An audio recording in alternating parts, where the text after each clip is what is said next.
So, sound. Have you ever been a little kid and you went up to a fish aquarium and you start tapping on the glass and some grown up comes up to you and says, "Stop doing that. You're gonna hurt the fish. They don't like that." Or they get mad because you're gonna leave like fingerprints all over the glass. I'm getting vibes about that and how sound is affecting us all, and how important sound is as a sense. I'm gonna shut my window. There's this situation where animals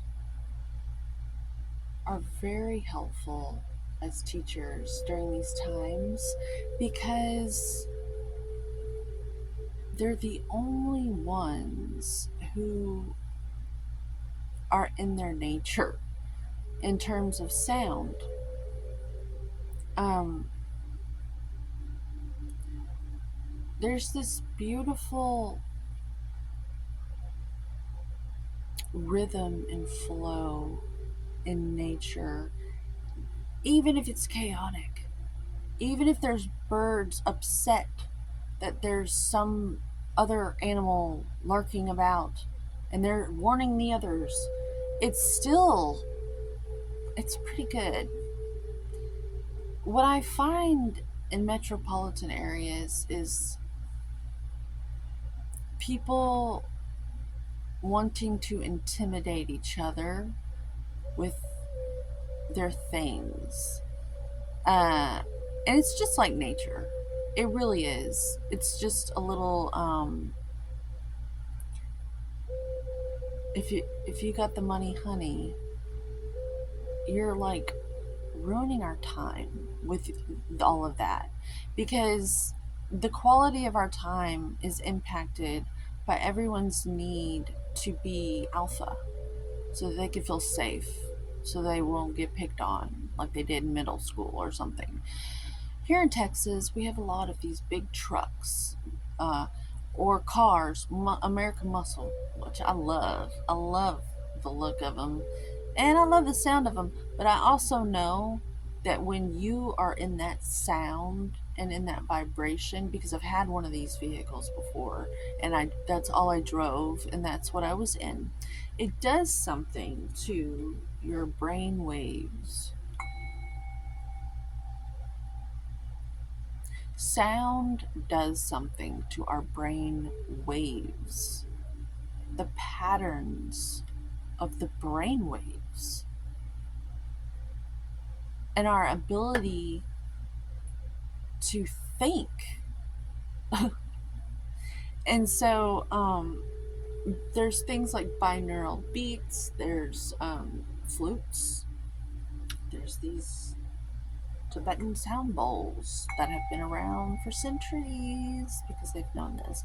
And some have even suggested that the pyramids and other feats like it were built using sound vibration technology to like lift things, make them less heavy. I'm not going to go into all that. It's starting to warm up in here, and oh man, look at this. Listen, wait. It's supposed to be pretty all the time, or else.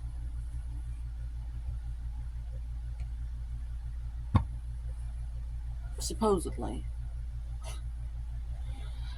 Okay, so I wanted to talk about fish and feelings. See, it was upside down. That's a sign. Just lines up. You don't even mean to. And feelings, and how there's stuff going on in the background of our world that people have not woken up to. Um, It's in the unconscious of us all. And these little videos, or just you in meditation, are changing all of it. Because once you become aware of something, it means you expose the truth somehow. And then that truth is known. Like on Game of Thrones, it is known. I think just being conscious of it does something to the group's awareness. We've all heard stories of people writing the same script. I have. Like, one guy will be writing a script over here for a movie, and then another guy over there will be writing a script. Or you'll hear about people who invent stuff, and it's like there's other people inventing the same thing at the same time. And that's what I mean by that. Like, it's just like in the conscious awareness of the group. All the elements are there, the conditions are right for this thing to come in. Well, right now we're learning about sound and how it affects our brain waves, which means, why is this important? It affects our mood. And if it affects our mood, it affects what we're creating, what we're bringing in, which is why we're all here, to be bridges and representatives, a representative of the Most High God. And I don't mean self-righteous. I mean a good representative of what we are. And if you can't handle it, a lot of times you'll use all these coping strategies. And that's what fish, I'm here to talk about fish because fish is kind of like Pisces. And Pisces, if it's unwell and unsupported and unchecked, if it's not doing well, can just, you don't want to meet Jesus's other side, if that makes any sense. You don't want to be around the opposite of Christ consciousness. You really don't. And that's what happens when you're in a bad mood and you're co-creating in this world. You, like, it's all about your mood. And those who know have certain lifestyle practices because they know it's that important, and they want to show up for their human worldly family, just their earthling family, the plants, the animals, everybody here, by living almost like a 7-day Adventist, or if you even know what that is. It's not about this religion or that religion, but there's some wisdom in these spiritual practices all over the world that support the mood. Specifically, it's all about the mood. And so,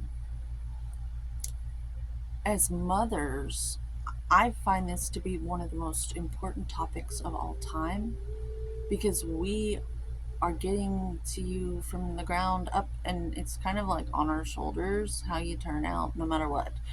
We are left like Salt, that woman on Salt. We're the bad seed, even though we're the ones who are like saving the world behind the scenes. So let us go. We will do our jobs. I love movies. I don't know if I'll ever change that. I'm so sorry. I'm gonna have these movie brain farts.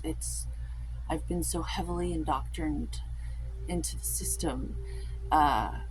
It's where we're at. Okay. as a species, I'm just a case study. So let me have that. But I do have something to contribute, and it's just my awareness of our moods and how important they are, and our energy, and how either healing it is in terms of medicine. And I was telling my mom, healing is not what you think.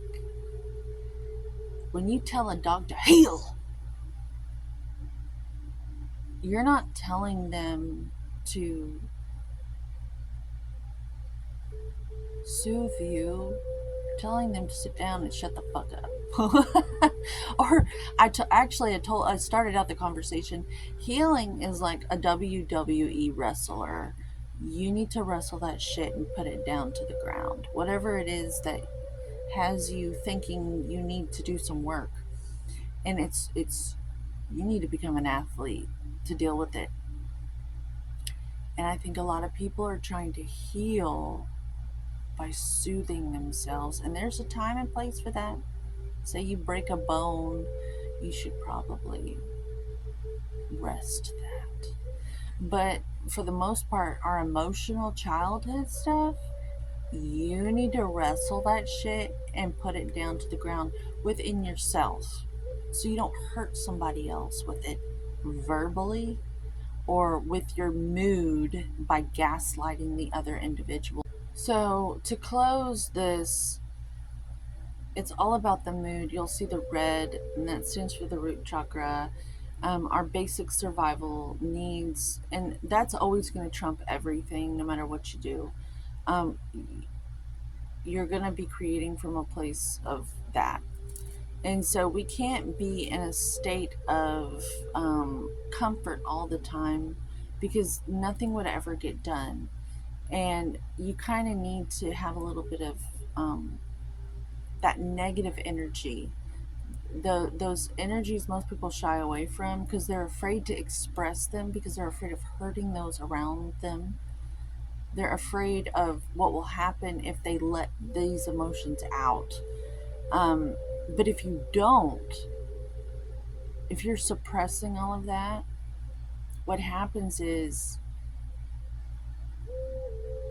it's like it's always wanting to come out, and you're like this opposite of Jesus Christ, co-creator in the world. And but people have become experts at pretending they're not, because they're so afraid of these negative emotions. And we, as emotional beings, that's where our creations, that's the emotions are the key to everything. The mood is the marinade for the chicken, or it's the seasoning of life is your mood. It's what creates your quality of life and your perception, which is why people will literally go on top of a mountain and seclude themselves and just dedicate their lives to it, because it is that important. We have to come up with a way to survive together as communities, to where we can all tolerate one another. And I think sound is going to show up big time within the next 20 years. I'm seeing that our cars are actually going to get quieter, because it's going to be like a necessity. People are going to start to realize that they don't want to be around growling, the suggestion of angry, snarling, growling, intimidating sounds all the time. It's having an effect on the emotional well-being of everyone. They're just unconscious to it, and they accept it because it seems cool, and it makes them feel intimidating for a moment. But I tell you, there's going to be this huge enlightenment collectively to where the group is going to come together and decide to vote against such things. And that's going to slowly start to be weeded out. And you're going to start to see more quieter and quieter engines, because we're not going to think that's cool anymore. We're going to know better and we're going to do better. And I foresee it. So if you were to like look into the future, that's what is going to be happening. It's like math for me. I see the mathematical probabilities, and that's how I can tell the future.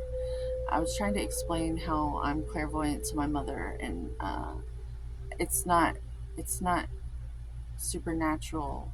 It's just math and probability in this quantum formula that some of us are really good at it, I guess. But so that you're gonna see that, and I'll be back with more predictions. See, I should just be predicting shit, like for real. Like I don't want to romanticize you and like try to give you good vibes. It's too small for me. I can actually see the future. uh, um, I should play. I should get into stocks. I really should. I could probably do really, really well in that business.